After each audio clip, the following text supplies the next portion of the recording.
The room was silent. Rows of soldiers in ironed uniforms sat still as the old wooden door creaked open. No one noticed her at first. She wasn't tall, wasn't loud, and wore no badges. Just a loose gray shirt, long sleeves hiding her arms, and jeans that seemed too plain for a courtroom filled with medals and ranks. But when she stepped in, the air shifted. She didn't look left or right. Her eyes didn't search the crowd like others. She looked straight ahead. But man sitting near the front, Commander Rayan Khan, his chest full of stars and his shoulders sharp with pride. He sat with a cold face, like a man who had faced fire and never blinked. But something in his eyes moved the moment he saw her. She walked slowly, her boots soft against the cold tiles. The officer near the stand leaned toward. Her name, she didn't speak for a second. She looked at the microphone, then the judge, then back at Rayan. Mira, she said. Mira Khalid. A whisper moved through the room. The name was familiar, too familiar. One of the lawyers stood up quickly, flipping through a brown folder. His voice shook. That can't be. Myra Khalid is marked as KIA killed. In Action Mission Hawktail, 4 years ago. Another voice from the back said, that mission had no survivors. The judge raised his hand. Quiet, all of you. Miss Myra, are you telling this court you are the same person who was marked dead? During the Northern Border operation, Mira nodded. I am. No shock showed on her face, but everyone else's eyes widened like a storm had just hit them. Commander Rayan didn't speak. He just stared, hands locked together, jaw tight. The judge looked at her for a moment, then nodded. You may sit. She walked to the witness chair and sat down. The light from above touched her face now. She looked younger than expected, maybe 24, 25, but her eyes looked older, like they had seen something most people never should. Why are you here, Miss Mira? The lawyer asked. She looked straight again. No smile, no fear. I came to tell the truth. And what truth is that? That I was left behind. Silence. A soldier near the back coughed awkwardly.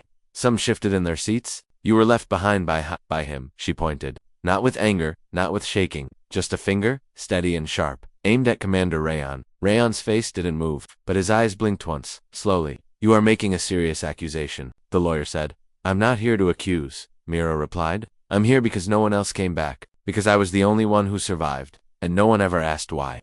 The room grew colder, like every breath had stopped. The judge leaned forward. Start from the beginning. Mira closed her eyes, only for a second. Then she opened them and began. We opened them and began. We're a team of 8, sent to extract a scientist near the border. The mission was secret. No names, no flags. Commander Rayan gave us the plan, told us it was simple, in and out, but it wasn't. She paused, swallowing hard. We were ambushed. Someone leaked our location. 3 of us were shot in the first 10 minutes. We had to run, hide. I was hit in the ribs. The blood wouldn't stop. I radioed for help. She looked directly at Rayhan. I called again and again. You heard me. I know you did. Rayhan looked back, his face unreadable. What happened next? The judge asked. Mira's voice was softer now. I crawled into a ditch. I pressed the bandage so hard I thought I'd pass out. I waited for 2 hours. Then I heard the aircraft above. I thought they came for me, but they didn't land. They circled once, and left. Tears formed but didn't fall. I waited 3 days before I moved again. I had to burn part of my uniform to stop the infection. I tore pieces of a broken radio to make a fire. I hunted rats. I drank from a muddy stream. I didn't sleep. And how long were you in enemy territory? 7 months. Gasps. Even the guards couldn't hide their shock now. In that time, I found prisoners. A hidden camp. People who were marked missing. I helped them escape. The judge leaned back. And no one knew you were alive. Mira pulled a folded paper from her pocket, yellowed with age, corners burnt.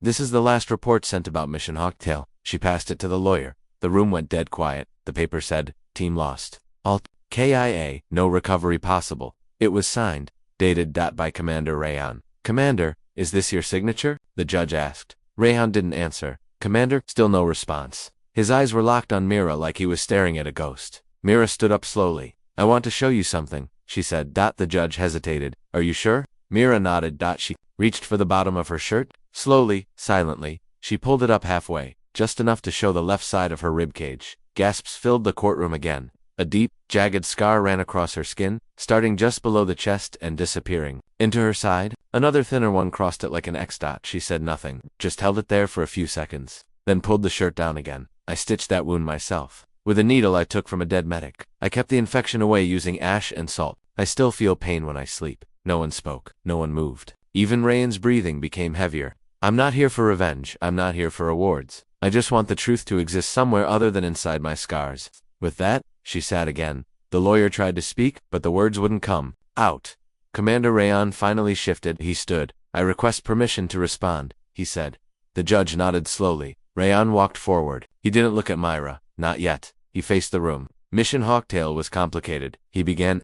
Yes, I signed that report, but the decision to leave was made under fire. We were told extraction was impossible. We had limited time. We had bad intel. Mira looked up at him. You heard my voice. You answered. You said, I know what I said, Rayan cut in. You said, we can't risk the whole team for one body. You thought I was already dead, but I wasn't. You made a choice. Rayan looked at her finally. I did. Silence again. But that choice wasn't mine alone. Command gave the final order. I followed it. That's what soldiers do. Mira stood now too. And what do survivors do? She asked. We bleed alone. We bury the others. We keep breathing when everyone else has forgotten us. Rayan opened his mouth, but no words came. I don't need your apology, she said. I just want you to know that I remember every second, every cry, every breath, every silence. The judge raised a hand. We'll continue this. Tomorrow, court is adjourned for today. As everyone stood, Mira turned to leave. She walked past the commander. For a second, he looked like he wanted to speak, but he didn't. She paused at the door. You can forget orders. You can forget faces. But you never forget the ones who lived after you thought they'd died. And with that, she walked out of the courtroom. The commander sat down, eyes still locked on the empty space where she had stood. His hands, once steady, now trembled. Some scars were not on the skin, and some silence was louder than war. Outside the courtroom, the sun was bright, but Myra didn't notice. Her eyes weren't looking at the sky. They looked straight ahead, locked in silence. Every step she took felt heavy not from pain, but from memory. Soldiers walked past her, some whispering, some glancing, none brave enough to speak. She sat on the bench outside, next to an old vending machine. She placed her hand on her side, over the scar, and closed her eyes. Behind her, a quiet voice broke the stillness. You shouldn't have come. She opened her eyes. A man in uniform stood nearby. Gray beard, tired eyes, a walking cane in his hand. I had to, she said calmly. He nodded slowly. They won't like what you're about to reveal. They didn't like what I survived either. The man sat next to her with a slow sigh. Was there the day your mission was launched? I didn't know they marked you dead so soon. They did, she replied. I was still bleeding when they wrote the report. The man looked down. Some of us, we had doubts. But when Ray confirmed it, we accepted it. He's not the kind of man who guesses. If he said it, it must have been true. She turned to him. Even the smartest men can lie when it's easier than facing the truth. Back inside the courtroom, the commander sat alone at the table. The other officers had left for lunch. His hands held a file, but he wasn't reading. He stared at the empty page like it held the weight of the world. Someone entered quietly. You knew she was alive. The voice said. Reyan didn't look up. Careful with your words. The voice belonged to Major Lalo, one of the youngest officers on the internal inquiry team. I went through the communication logs, she said. 3 distress calls came from Mira's unit. The last one had her ID code. Rayan looked at her now, and she called for help. And someone replied, that log was corrupted. Layla leaned forward. No, it wasn't. I had it restored. Rayan's face went cold. Do you understand what you're accusing me of? I'm not accusing, she replied softly. I'm just asking why. Why was she left? Rayan didn't answer. He closed the file and stood up. Some things are bigger than one soldier's life, but are they bigger than the truth? He said nothing and walked out. The next morning, the courtroom filled again. The judge arrived, and Mira took the stand once more. Miss Mira, yesterday you said you were ambushed. Can you explain how? The enemy found your location so quickly. She nodded. We were betrayed. Someone leaked our coordinates. Do you know who? No, she said, but I know someone in command knew before the attack happened. Mira pulled out a small recording device. This was given to me by a dying prisoner I found in the hidden camp. He was once part of our intelligence unit. Before he died, he said something. She pressed play. A weak voice came through. Nuve sent them anyway. Rayan signed off. Nuve grid was exposed. Gasps filled the room again. The judge leaned forward. You're saying Commander Rayan Nuve's zone was dangerous? I'm saying he was warned, but he sent us anyway. Rayan stood up. That's not possible, he said. That voice is unverified. The man could have been delusional. But you won't deny signing the operation papers? Mira asked. He hesitated. No. The lawyer stood now. Miss Mira, can you tell the court what happened after you were left behind? She nodded again, slowly. I crawled into an abandoned house near the edge of the forest. My ribs were broken, and I could barely breathe. I stayed there for 4 days. Then I heard footsteps. Everyone leaned in closer, weren't friendly. 3 enemy soldiers found me. I tried to run. They caught me. A pause. She closed her eyes. They didn't kill me. They laughed. Called me a gift from command. Said they'd wait for others to come. But no one came. Some gasped. Some looked away. I escaped after 2 days. I stabbed one with a broken spoon and ran into the river. The current took me to the other side of the mountain. The judge looked stunned. And then, I found the hidden camp, underground. It wasn't an official prison, it was something else. She pulled a torn photo from her pocket. It showed a room with people in cages, some in military uniforms. This place, she said, was where they sent the people who knew too much. Soldiers who were marked missing, scientists who disagreed, even children. The photo passed from hand to hand. You're saying this place was part of our own government's operations? I'm saying someone allowed it to exist? And Commander Rayan knew. The commander stood. This is a lie. Then tell me, Mira said calmly, how this camp had your brother's name carved into the wall. A hush fell over the room. Rayan's eyes widened. My brother died in a helicopter crash, he said. No, he was in that camp. I helped him escape. He was weak, but he remembered you. He said, Rayan never came for me. Rayan's lips parted. He stepped back, losing balance slightly. You're lying, he whispered. Myra pulled out a rusted dog tag. This was around his neck. The room turned to stone. Every eye was on the metal in her hand. The judge spoke finally. We need confirmation. We'll test the tag and investigate the photo. This case just opened wider. The court recessed for the day. Rayhan walked alone down the hallway, hands shaking. A voice followed him. You knew he was alive. It was Layla again. I hoped he wasn't, Rayhan said. Because if he was, then I really did leave both of them to die. Outside, Mira sat again on the bench. The man with the cane returned. They're going to dig into Rayhan now, he said. I don't care about his fall, Mira replied. I care that people know what really happened. That the silence finally ends. Some scars are not meant to be seen, the man said softly. She looked at him. Then why did they give me ones that scream even when I cover them? He had no answer. That night in his office, Commander Rayhan opened a locked drawer. Inside was a letter, torn, water, damaged. He read it again. Rayhan, if you get this, I'm still alive. Tell our parents I tried, but they lied. You know they did. I saw the list. Mira was on it. She wasn't meant to return, but if she does, protect her. He placed the letter back. His hand trembled as he closed the drawer. Outside, the wind howled against the glass. Some truths come softly, but some return like storms. And Mira had only just begun. The courtroom was packed tighter than before. Reporters stood near the back wall, their cameras turned off by order, but their pens moving fast. Officers who had ignored Myra's name now whispered it like a warning. Some called her a liar, others enough to see her scars had started to believe. Today, Myra wasn't sitting at the witness stand. She stood in the center of the room. A large screen had been rolled in. On it, grainy footage played. A shaky video, filmed in poor light, showed cages made of iron and bones. The voice in the video trembled. They don't feed us daily. The guards wear no insignias. I saw a child being dragged away last night. We are ghosts now. The judge tapped his pen. Miss Myra, where did this footage come from? I filmed it, she replied. On a damaged camcorder I found under a pile of blankets. One of the prisoners taught me how to fix it. You said this place is an illegal detention camp. Yes, Myra said. Run by people who don't wear flags but speak our language. They punished those who knew too much. And some were from our own side. Do you have more proof? She nodded and handed over a bundle of notes. Dirty, ripped, blood-stained. These were journals written by a man called Karim Nias, former intelligence officer. He was listed as missing 5 years ago. He died in my arms. The judge read the first few lines aloud. They said we were protecting the nation, but all I saw were truths buried in cages. Myra arrived like a shadow, a wounded girl. They laughed when they saw her. She made them stop laughing. Rayhan sat in silence. He hadn't spoken since the last session. His hands were folded, but his eyes followed every word. The lawyer stood now. Myra, yesterday you mentioned multiple scars. The court saw one. Are there others? Mira took a breath. She walked slowly toward the middle of the room. I didn't come to show my body, she said. But each scar is a sentence, a memory. Without another word, she raised her shirt again, this time a little higher. A second scar appeared, thinner but longer, running diagonally across her lower stomach. She didn't look around, didn't blink. This one came from a grenade blast. I was trying to help an old man tied to a pipe. I thought I had time to cut the wire. I didn't. She dropped the shirt again. I crawled back into the hole I lived in 4 days. I stitched myself with a metal wire. It burned. I cried, but I kept breathing. The judge nodded slowly, and still. No one came for you. No, she said. But I stopped expecting anyone to. The silence in the room grew heavier. Then, a surprise. A man in a dark jacket stood up near the exit.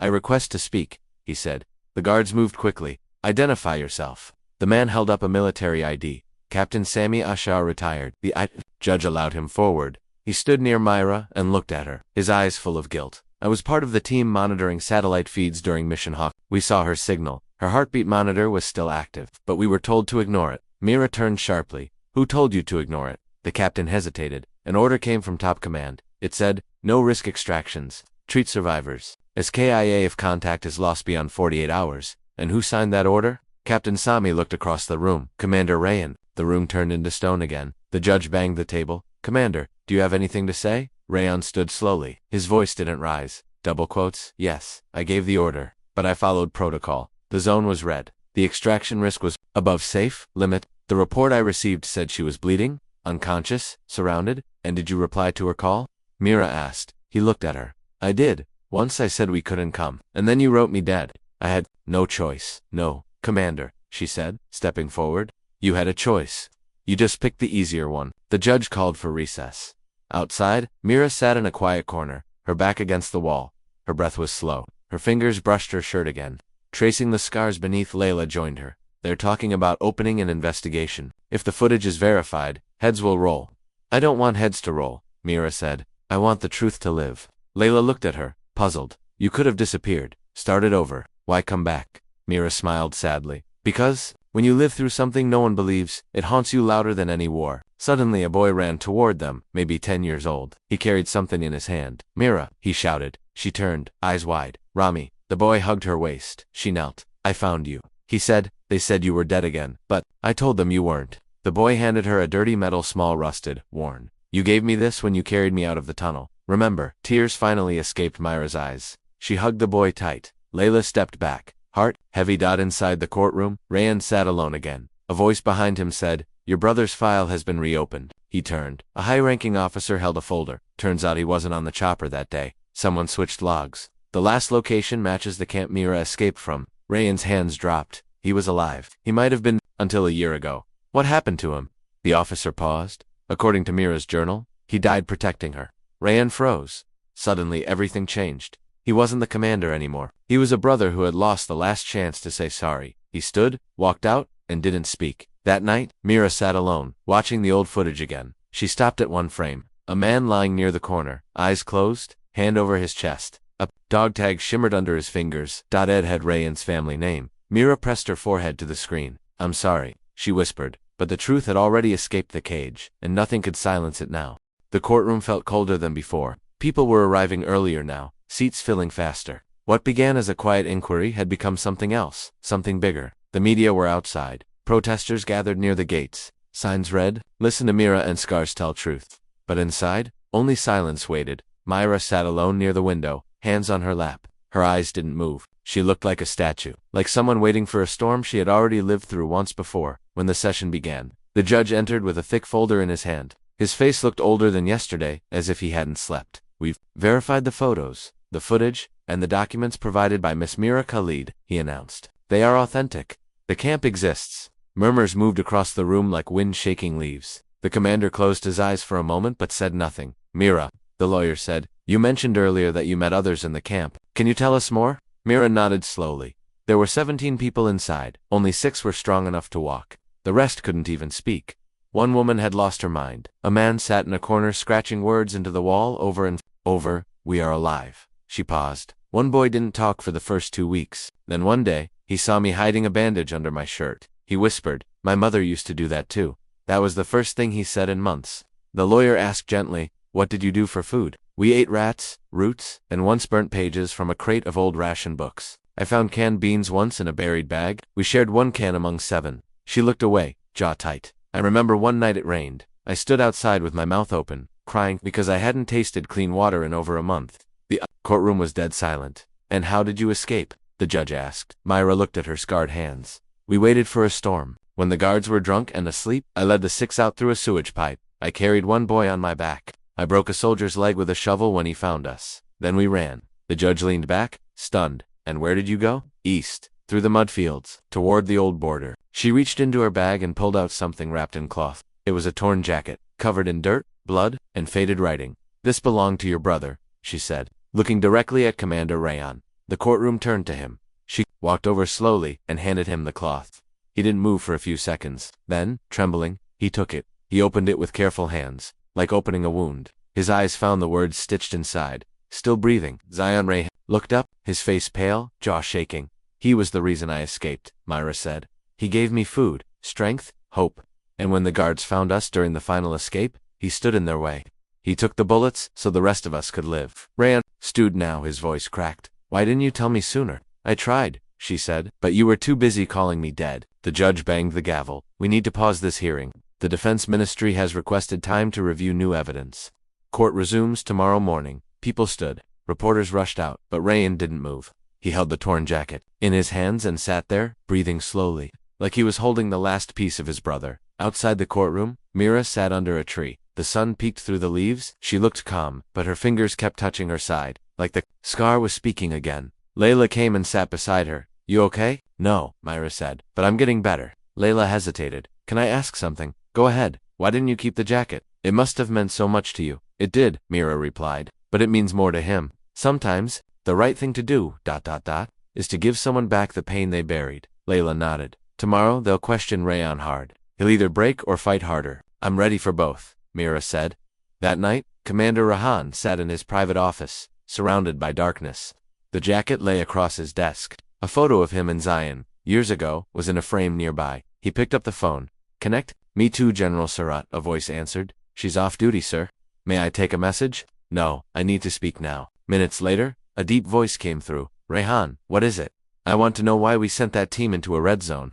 The general paused. "You gave the green light." "I was told the zone was stable. That intelligence confirmed no presence within 10 miles. That's what we wrote," the voice said. Rayan's heart stopped. "You lied to me. We had to. There was a man in that area we needed dead. A scientist. That team was bait. Mira survived. But she wasn't supposed to." Rayan slammed the phone down. He stared at the wall, chest heaving. The next morning, Mira entered the courtroom again. Her walk was steady, eyes sharp, but something felt different. As soon as the judge entered, Rayan stood. "I have a statement." Permission was granted. Rayan walked to the center of the room, holding the jacket. "I want to tell you all something I should have said long ago." Everyone waited. Mira didn't blink. The mission that sent Mira Khalid and her team into the Hawktail zone was never meant to bring them home. Gasps filled the room. He continued, "I was told the area was clear. I believed it.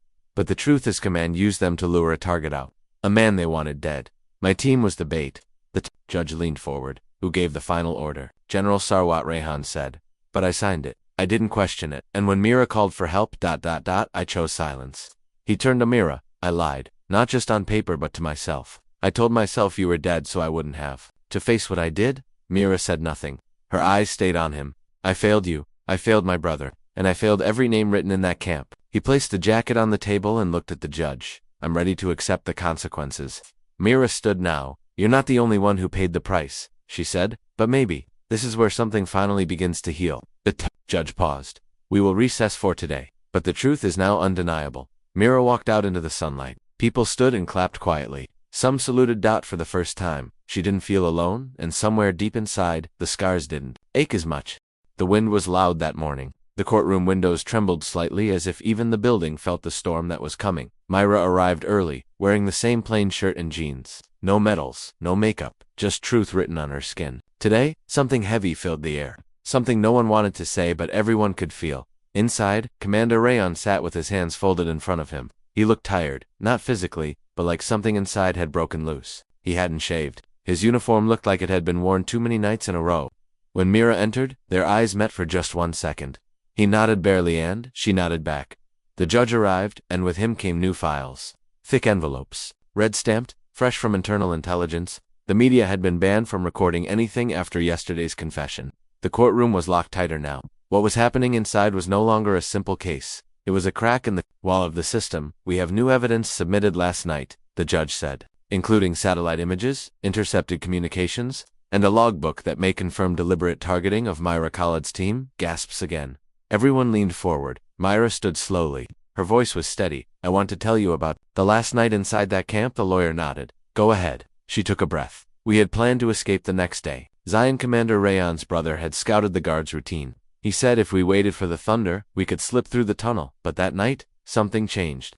The guards were nervous. One of them said, "She's still alive. That girl, they'll be furious if she escapes." Mira looked straight at Rayan. "They knew my name, my rank. They weren't just some random enemy group. They were watching me on purpose." "I was a target," the judge asked. "What happened that night?" "I was pulled from the cell and taken to the interrogation tent. A man with no uniform came in. He asked questions not about strategy or location but about who I'd told, about the camp, about the scientists we were supposed to extract." She paused. "I realized something. This wasn't just war. This was a cover-up."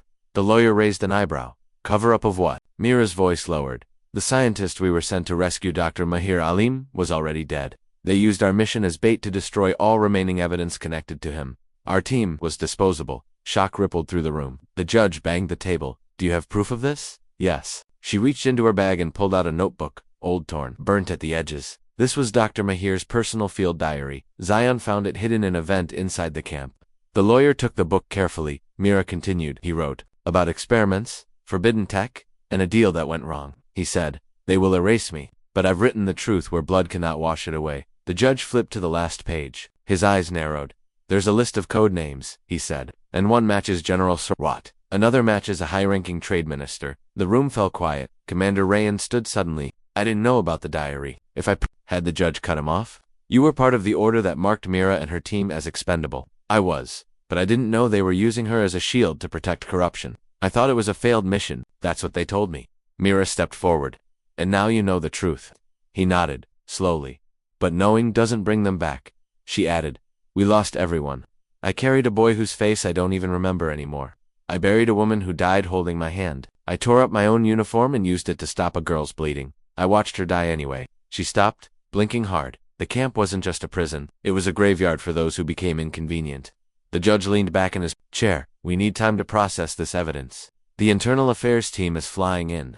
Until then, this courtroom is officially under lockdown. But before the session could end, the doors burst open. A man in civilian clothes entered, breathless. I'm sorry I had to come. I have something to give. The guards moved fast. You can't be here. Mira turned. Her eyes widened at, was one of the survivors. An old man. His limp was worse now, his skin pale, but his eyes still sharp. Myra, he whispered.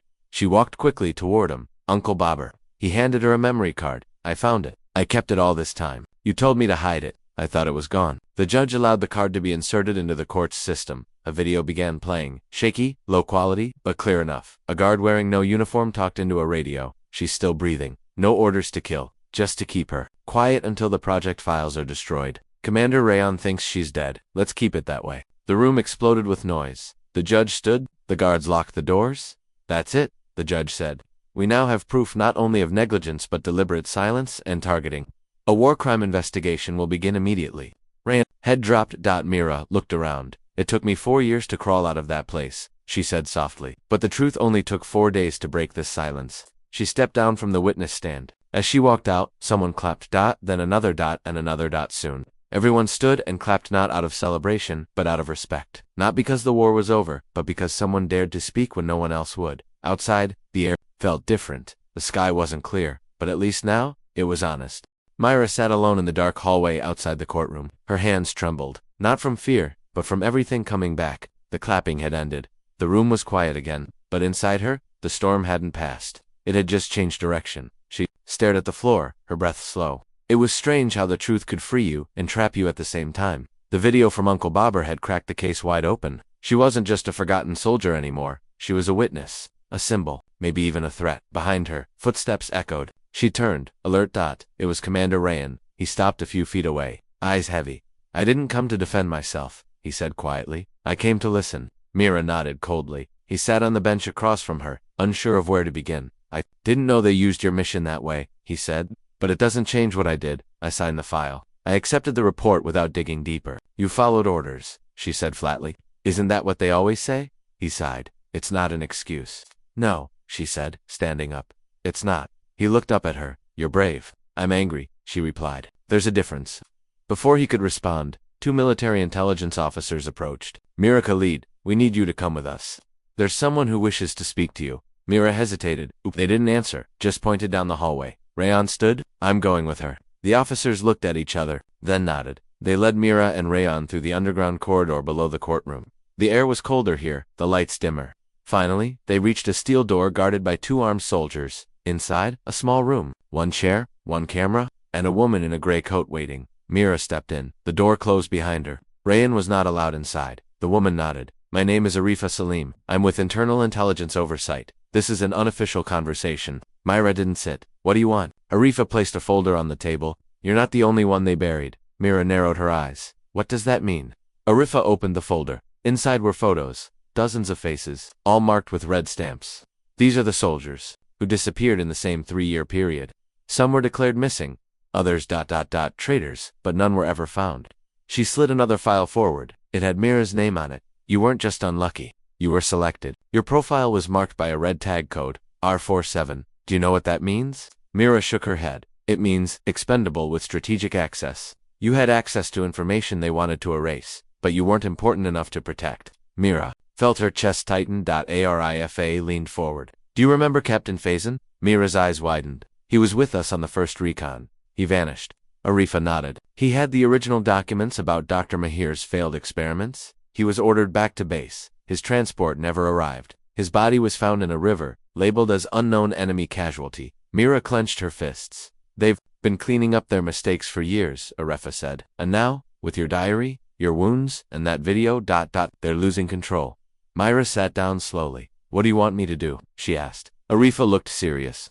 Testify, not just in military court, but internationally. If you go public, this becomes too big to bury. Mira's heart raced. They'll come after me, Arifa nodded. Yes, but you'll have protection. We'll move you under secure status. New location, new name, if needed. Mira shook her head. I'm not hiding anymore. Arifa smiled faintly. Then we'll stand behind you. She stood, extended her hand. Myra didn't shake it. She stood and walked out of the room in silence. In the hallway, Rayan was waiting. What did they want? He asked. She looked at him. To use me again, but this time to fight their corruption. He nodded slowly. Will you do it? I don't know, she said, but I won't stay silent. Rayan walked beside her as they exited the building. Outside, press had gathered again. Whispers, flashes, questions, but Mira walked straight past them, her head high. That night, she stayed at a safe house arranged by Arifa, a plain room, 2 chairs, a bed, and a steel window. She stared at the ceiling for hours. Her mind was full of the faces, her team, meet the ones she lost. Zion, Faison, all the ones no one would remember, but she would. At 3:14 a.m., her phone buzzed, a blocked number. She answered quietly. Mira, said the voice. Yes, we know what you've done, the voice said, calm, emotionless. Stay silent, or the next knock on your door won't be a warning. The line went dead. She didn't panic. She got up, walked to her bag, pulled out the shirt she wore that day in court, the one she lifted, the one that showed the scars. She held it in her hands, stared at it, then she turned on her phone camera and pressed record. My name is Mira Khalid. I am not afraid of your threats. You left these scars on me, but now, they speak louder than your power. She uploaded it to the secure server Arifa gave her, then to the press, then to a public stream. Within an hour, it had 1.2 million views. By morning, the news broke everywhere. Survivor of secret military operation speaks out, reveals deep government cover-up. And somewhere, behind a locked office in the military complex, a hand slammed the table. She wasn't supposed to survive, said a voice in the shadows. Now she's making others remember. And then came a whisper. Then make her disappear. Mira sat near the window of her temporary safe house, watching the city through the glass. Her video had gone viral. It wasn't just trending, it had become a symbol. Soldiers, students, and survivors from different parts of the country had started sharing their own stories under the tag #ScarsSpeak. But Mira couldn't feel peace. Not yet. The phone on the table vibrated again. Arifa's voice came through. There's movement at the central base. Someone accessed your sealed file 2 hours ago. Myra stood alert. We don't know yet, but someone wants to erase the past fast. Arifa paused, then added, we also found something in your old unit's database. Myra held her breath. There was one more survivor, someone who went missing right after your last mission, named Zion. Mira felt her heart stop. Zion, her twin brother. No, she whispered. He died. I saw the explosion. I saw you saw nothing after you blacked out, Arifa replied. And the body was never confirmed, just ... reported. Mira's voice trembled. Are you saying he's alive? I'm saying he might be, Arifa said carefully. But if he is, he's not where he's supposed to be. Silence. Then Arifa added, come to the south compound in 1 hour. We'll show you what we found. At the compound, a dusty room filled with old case files and digital backups waited for them. Arifa led Mira to a screen where a paused video was to open. Watch this, Arifa said. The footage was grainy, captured from a rescue drone during a conflict zone 6 months ago. In the video, a man with a limp was seen helping wounded civilians from a collapsed shelter. He had a beard, a thin frame, but something about the way he moved made Mira lean closer. Play it again, she said. They did. And this time Mira whispered, that's him, that's Zion. Arifa nodded. We think he was taken in by a rebel faction, possibly forced to work for them, maybe pretending to survive, maybe trapped. But that's your brother. Mira's eyes filled with tears. All this time we've traced the location. It's dangerous. It's not in our control. If you want to go, I'm going, Myra said without hesitation. You'll need someone with clearance to go in, and someone who knows the terrain. Arifa walked over to the door. It opened slowly and Commander Rayan stepped inside. Mira's expression turned cold. No, he volunteered, Arifa said. And he knows that zone better than anyone alive. Mira turned away. He's part of what put me there. Rayan stepped forward. And I want to be part of getting you out of it, getting him out. Mira looked into his eyes, searching for a lie, but all she saw was guilt and pain. We leave at dawn, she said. Next morning, they flew in a covert chopper over the mountains. The air grew thin. The silence grew heavier. Myra wore her old uniform, her scars hidden again. But she didn't feel weak anymore. Why are you really doing this? She asked Rayan as they neared the extraction point. I've made too many mistakes, he said. Let me fix one. They landed on a broken path near an old village. Smoke rose in the distance. The town was abandoned except for shadows watching from windows. They walked quickly, avoiding open areas. Rayan led the way to a warehouse. Inside, a man with a burned face and tired eyes sat on a chair. He stood slowly as Myra entered. The moment their eyes met, Myra stopped breathing. It was Zion. He looked at her confused, shocked, and then afraid. Myra, he said. His voice broken. She ran to him, hugged him so tightly it hurt. You're alive, she whispered, shaking. He nodded. They told me you died, that you were a traitor. She pulled back. No, that's what they told me about you. Rayan stood back, watching in silence. Zion looked between them. They used us both. Mira nodded. Not anymore. Suddenly, outside the warehouse gunfire, Rayan pulled out his weapon. They found us. Arifa's voice buzzed through Mira's earpiece. Get out now. They've cut communications. Your extraction team won't make it through in time. Mira looked around. There was no way out. No vehicles, no help. Just them. Zion stood. There's an old tunnel below this warehouse. I used it once to escape the patrols. Take us, Rayan said quickly. They ran downstairs. Zion pulled open a hidden hatch under a rusted platform. As they climbed down, Mira looked back and saw a laser dot appear on Rayan's shoulder. Rayan, a shot rang out. Rayan fell. Blood poured from his arm, but he motioned. Go. I'll hold them. No, Mira cried, grabbing his collar. You don't get to die here. But Zion shouted. Mira, come on. She hesitated, then dragged Rayan into the tunnel. Gunshots echoed above them, then silence. They moved through the darkness, breathless. Finally, they reached an abandoned railway tunnel. Old, rotten, but it opened to the edge of the cliff. A perfect place for helicopter pickup. Mira called. Arifa, we're out. We have him, but Rayan's injured. The chopper arrived 14 minutes later. They lifted Rayan first, then Zion, then Mira. As the helicopter lifted, Mira stared down at the burning building below. Her past was in ruins, but her future was finally in motion. Beside her, Zion clutched her hand. You came for me, he whispered. You would have done the same, she replied. Rayan, barely conscious, murmured, maybe I finally did something right. Back in the city, Myra didn't hide. She walked into the military court again, but this time, with Zion by her side.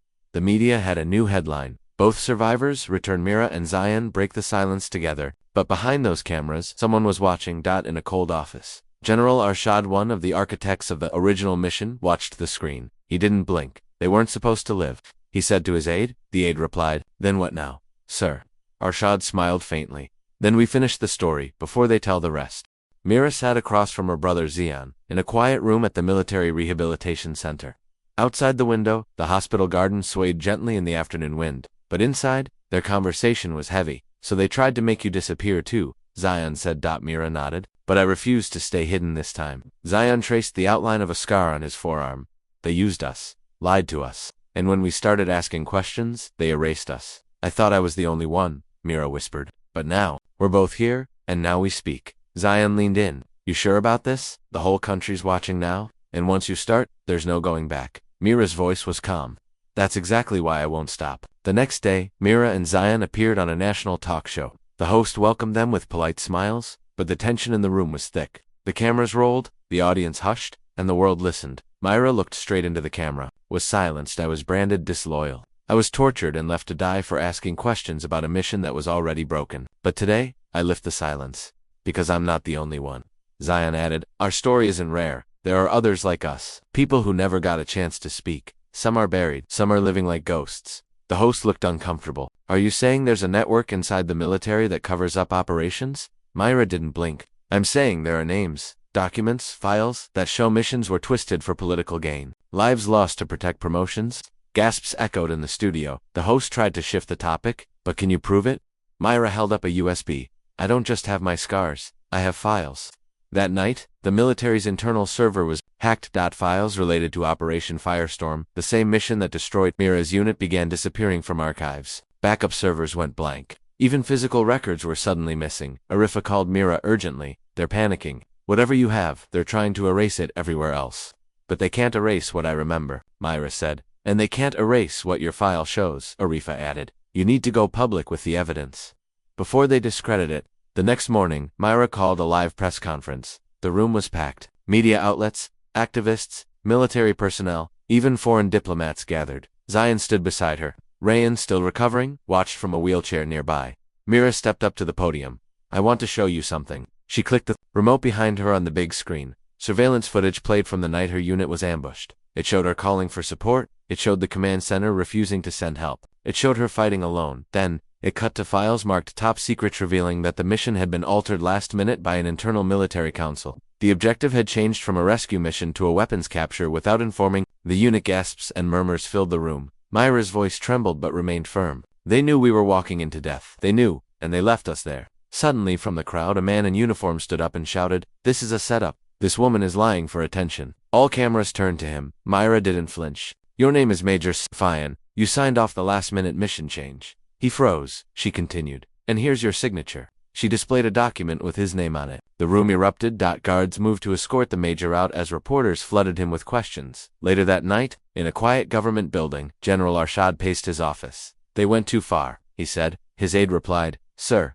the press is turning. Some soldiers are resigning. There are even protests outside. Arshad's eyes narrowed. If we lose public trust, we lose control. The aide hesitated. What do you want to do? Arshad turned to the window. I want her gone, not killed. Not publicly, quietly, she disappears. Just like before. That evening, Myra was alone. In her apartment, when the lights flickered, she stood slowly, sensing something off. Then she heard it ooze on the floor above. Slow, measured, not from a neighbor. She grabbed her phone, dialed Arifa, but there was no signal. Her instincts screamed. She moved to the window, but before she could reach it, a figure in black broke through the balcony glass and tackled her. They struggled. Myra kicked, twisted, grabbed a broken lamp, and struck him across the face. Blood splattered. The man groaned. She ran out the door. Down the hallway, another man waited by the stairwell. He lunged, but Myra ducked and rolled, smashing the fire alarm on the wall. Sirens blared. She fled to the basement, heart pounding. Footsteps followed, but then headlights. A black car screeched. To a stop. The back door opened. Arifa shouted, Get in! Myra jumped in. As the attackers yelled behind her, the car sped off into the night. Safe at Arifa's bunker an hour later, Myra sat shaking, a cut on her lip and blood on her sleeve. Paced. You were right. They want you gone. But now it's not just about you. They've put targets on anyone close to you, including Zion, including me. What do we do now? Myra asked. Arifa looked at her with fire in her eyes. We do what they fear most. She placed a sealed envelope on the table. Myra opened it. Inside were files Myra had never seen before. Files about more missions, more cover-ups, more names. And at the center of it all, General Arshad. Arifa said, We expose the route. Myra nodded. And this time, we burn the whole rotten tree down. Myra woke up to the faint sound of rain hitting the window. The safe house was quiet, but her mind was loud, full of questions she didn't want to ask and answers she feared she might find. She stared at the ceiling, the weight of everything, pressing down on her chest. Outside, Zion was asleep in the next room. Rayan's condition was stable but fragile. The bullet wound had been treated, but the recovery would be slow. Myra knew they couldn't stay hidden forever. The truth was now a weapon, and the ones who wanted to bury it were sharpening their knives. Her phone buzzed. A message appeared. Meeting in 30 minutes. Location, undisclosed. It was from Arifa. Myra dressed quickly and left the room, feeling the sting of cold air as she stepped outside. The city was cloaked in gray clouds, matching her mood. She headed to the meeting point, a small cafe on a quiet street. Inside, Arifa waited, her expression grave. We have a problem, she said. General Arshad's men have infiltrated the investigation team. They're leaking information and sabotaging efforts to bring the truth forward. Myra frowned. What can we do? Arifa leaned in. We go public, not just with documents, but with names, with faces, with proof that this is a cover-up at the highest level. Myra nodded slowly. But that will make them desperate. They already are. That's why you were attacked. Myra's jaw tightened. Then we need a plan, something they won't expect. Arifa smiled faintly. I've arranged for a secret broadcast live, worldwide. We'll expose everything. But it has to be perfect. No mistakes. Hours later, Myra sat backstage at a small television studio. Cameras were rolling, lights bright and hot. The producers whispered instructions, checking sound and signal. Zion stood beside her, nerves visible but controlled. Rayhan, still weak, was nearby, offering quiet support. Myra took a deep breath and stepped onto the stage. The screen behind her read, Truth Unveiled. The Hidden War. She looked directly into the camera.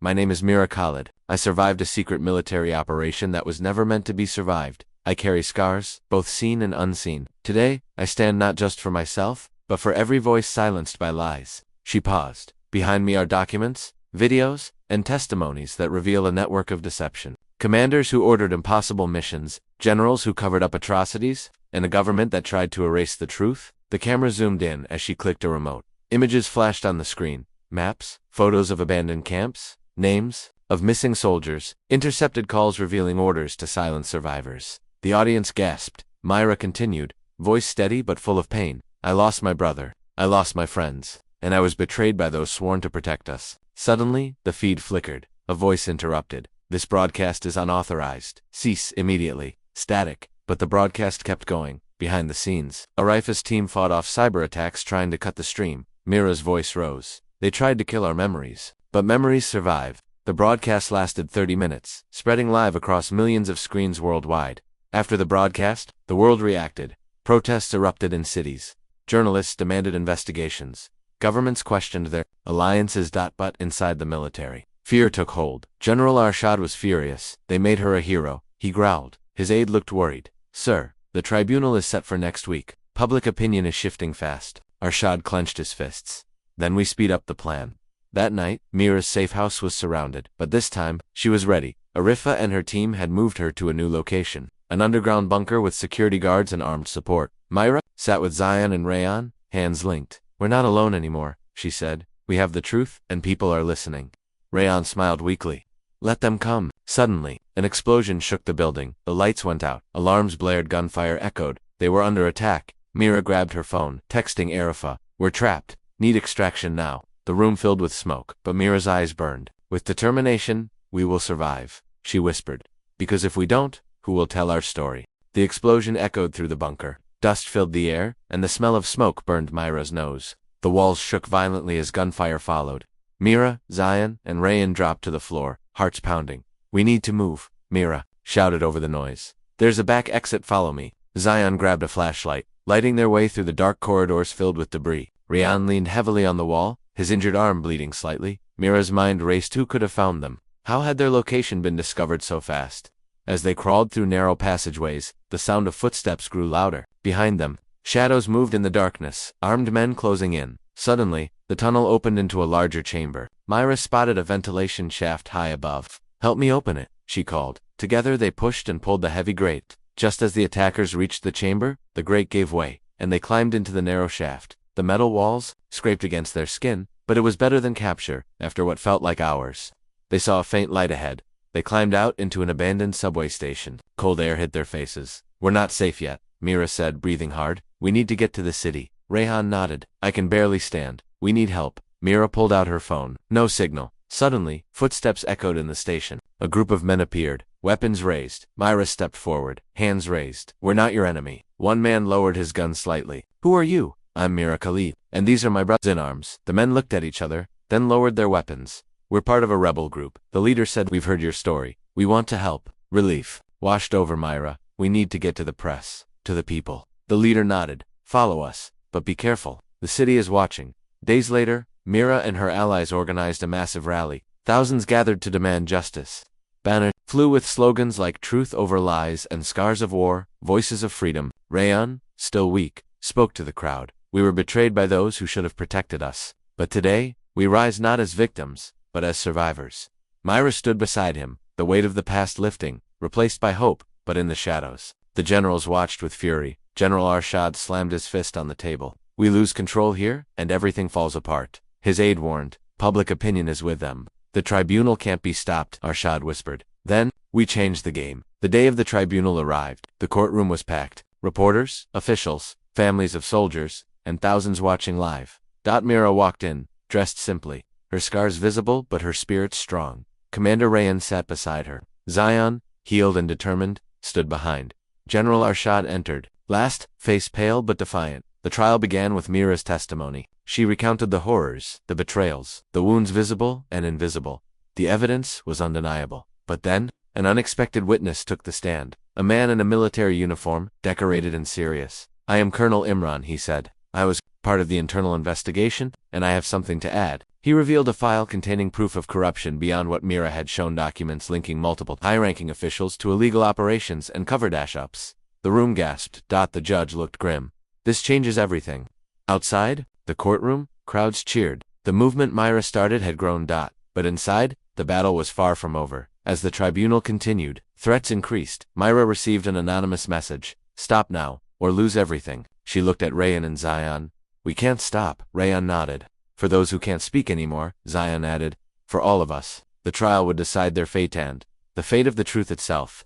The courtroom was filled with tension. Cameras flashed as Mira took the stand again. Her voice was steady but filled with emotion. This was the moment she had feared and prepared for all at once. Today, I will speak for those who no longer can, she began. For my team, for my brother, for every soldier left forgotten in silence. The prosecutor called witnesses one by one, former soldiers, journalists, and whistleblowers, who told stories of cover-ups and lies. The evidence piled up like a mountain, too heavy to ignore. But then, the unexpected happened. The defense called a surprise witness, a man whose identity shocked everyone. It was General once considered untouchable. He walked slowly to the stand, his face unreadable. I was part of the council that authorized Operation Firestorm, he said, and I accept full responsibility for the mistakes made. Gasps echoed. But, he continued, there are deeper secrets that have yet to surface. Secrets that, if revealed, could destabilize our nation. Mira's eyes narrowed. What secrets? Sarwat looked around the room. Files that have been hidden? Experiments that went beyond our control? And those who tried to stop them were silenced.